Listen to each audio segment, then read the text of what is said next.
I'm not a lawyer, but Durk's attorneys want his federal M for hire case dismissed, and I read the 21-page motion, so let me tell you the 3 things you need to know about how they say the feds messed up and why this indictment should be dismissed. Quick setup to make sure we're all on the same page. The feds say that Durk, whose real name is Durk Banks, paid people to cause the death of Quando Rondo, but in the process of executing that plan, those people ended up causing the death of Rondo's cousin, SR. And now 5 people plus Durk are charged for the crime. But here's where Durk's team says the issues start. The original indictment for this case only charged the 5 men for this crime. Durk wasn't charged, but the indictment did include a reference to a person that they called co-conspirator number 1. And then a few weeks after that first indictment, the superseding indictment dropped. And in that indictment, Durk was named as co-conspirator number 1, and he was charged as the person who ordered the hit, paid the money, and then rapped about it all in a song. And that song was Wonderful Wayne and Jackie Boy, which is technically a Babyface Ray song that Durk was just featured on. And the line specifically that the feds call out says, quote, "Look on the news and see your son screaming no, no," which according to the feds is a reference to the news clipping of when Rondo saw his cousin not alive anymore.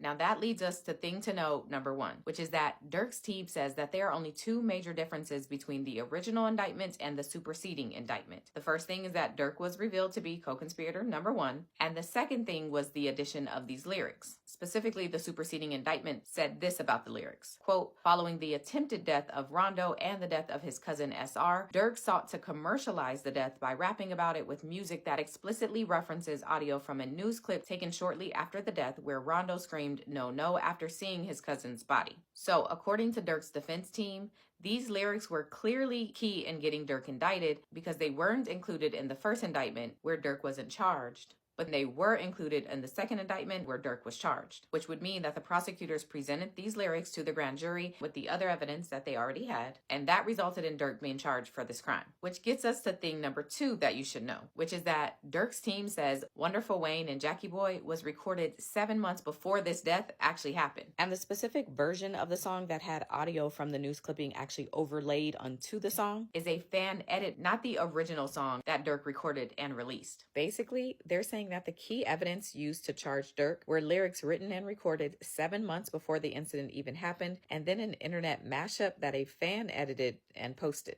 And that's what gets us to the last thing you need to know, and that is, according to Durk's team, given that the government misrepresented what the defense say was key evidence used to indict Durk, the integrity or foundation of the indictment is undermined and it should be dismissed. Specifically, they argue that if the government knew that what they were presenting to the grand jury was false, they had a duty to correct it. And if they didn't know that what they were presenting was false, then that would mean they never actually investigated it to make sure it was true before presenting it. Either way, his team is saying that this indictment should be dismissed. And if the judge is not sure about granting a dismissal, the other option they say is that the judge should order a transcript of the grand jury proceeding to see how the lyrics were presented and whether the jury was told or not about this fan edit. Now, it's worth noting that at Durk's bond hearing back in January, his team didn't bring up the fan edit thing, so I don't know if they knew it then or not, but they did bring up that the song was made 7 months before this incident. And in response to bringing that up, the government basically said it doesn't matter when the lyrics were actually written or if they were about this death or another one that he ordered. The point is, he ordered a hit, bragged about it on his song, and made money off of that song.